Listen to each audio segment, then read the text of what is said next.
Mark Haokip ki mapana sengdorakli.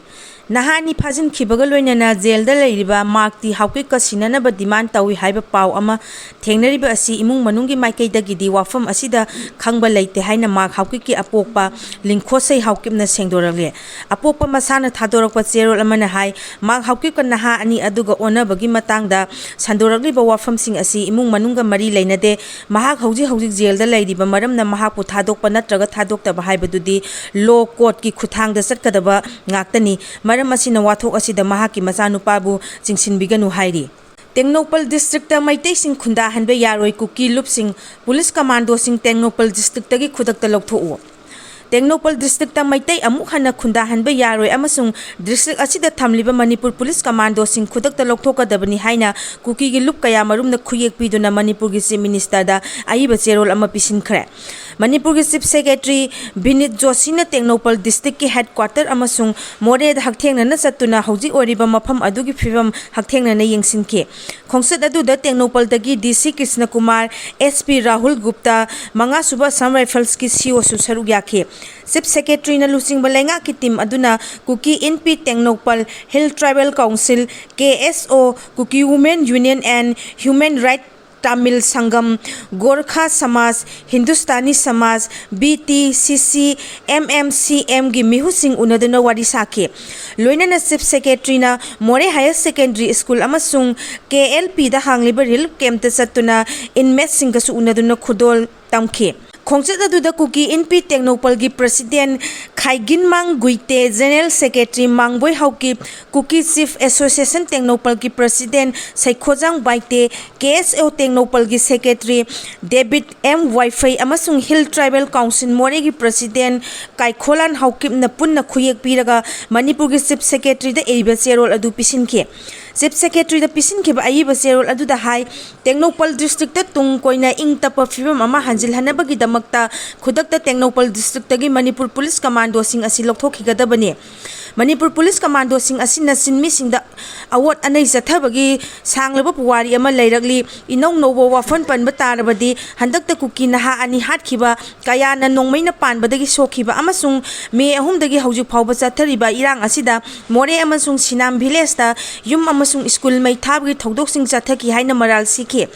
Aikhoi gi punsi asi haujik ki halaga leiri makhoi leiba matamda aikhoi na saphaba phibam oide maram asina Tengnopal district mapung fana More town da tung koini ing tapa phibam mama lakhange hairabadi Tengnopal district asidagi police commando sing khudakta mafung pana lokthokpa asi oigane. Meitei na lusing balenga asina sogotpa majority Meitei singna Imphal dam aikhoi gi lanthum sing lut tawki yum kai mai thaki amasung kaya buna hatok phikhre. Kuki singi mathakta sathariba khongthang asi yamna henman khre haina maral sikhi maram asina aikhoi Imphal amasung tampakta amuk hanbagi wafam leitre. Haujik leiriba phibam asi phagalakpagi wafam leite loinana sinmi singi oina political solution ama athubada purakpagi tangai fadaba lei. Wakhalona sina mangda thamlaga miyangi yaifanabagi damal legislator yauba Union Territory ama Constitution gi Article 239A gi makhada pibinaba demand tawduna leirabani. Maram asina political solution asi puraknabagi damak lokhaliba thabak sing khongjel yangsan hanbiu haire. Chief Secretary da pisan khiba cherol aduda yauriba atopa wafam amana single lamda Meitei sing khunda leita hanaba thausil Kuki miyamna kaidongnungda yaba ngamloi karigumba miyamna pamdaba thausil asi thabak oina onthoknaba honaraglabadi Kuki miyamna sapchana thengnagani haina cherol aduda palli. Amit gi wa Kuki singna tagani ibobi recruitment yauba sakhiba haujik fawba mafang khangdan leiriba Meitei naha ani tekta kaidana thadoraknaba Union Home Minister Amit na Kuki singda haibada Kuki singna sungsoi soidana tagani haina selfie leader oibobina fongdokre. Wafam asinga si Janeta Hizam Irabat ki birthday celebration committee na sinduna Manipur Dramatic Union MD Hall da pangthokiba samaga kunipa laksuba lamyan ba Hizam Irabat ki mapuk numit thauramda mahangna fongdokhibane. Pangthokiba thauram aduda mahangna hai Meitei naha ani Kuki singna fajinduna leiriba asigi matangda ngarang chief minister ga unakhi unaba aduda fajinduna leiriba naha ani asi tekta kaidana thadoroknaba lokhatpa yaba tongan ba khongthang sing hairamkhi. फाजिन्दुना लेरिबसिंग असि टेक्ता कायदना थादोरंगनाबा state लेंगा अमदि state security खक्तना होनाबगी महुता India लेंगाकता हाइबा मथौ ताइ हाइना पल्लदुना इंडिया लेंगाकी मरुओइना यूनियन होम मिनिस्टर अमित शाहना कुकीसिंगदा मखोइना फाजिन्दुना थमलिबा नहा अनि अदु थादोरंगनाबा हाइरबदि नहा अनि अदु अदुमक टेक्ता कायदना थादोरकनी हाइबा वाफम ओइबोबिना फोंदोके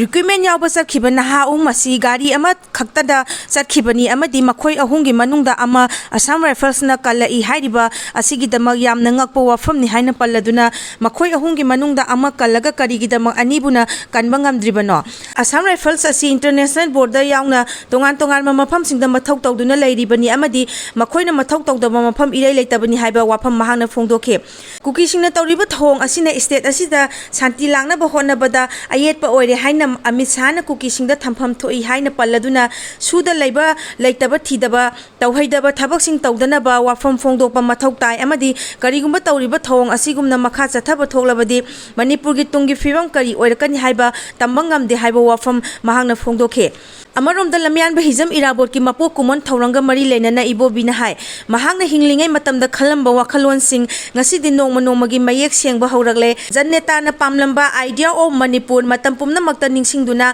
mahangna pamlamba sing thabakta onthoknaba hona minaduna laikhidraba neta gi mafamda tawbimal khangba usse mahangna pamlamba wakhalon sing thabakta onthokpa haibasi aikhoi khudingi tawfadraba thodangni haina palladuna ngasi gi mirona mahaki wakhalon sing ningthina khangba mathok tai haiba wafam phongdoke Pangthokiba thoram aduda tongan ba miyoi kayana saruk yakhi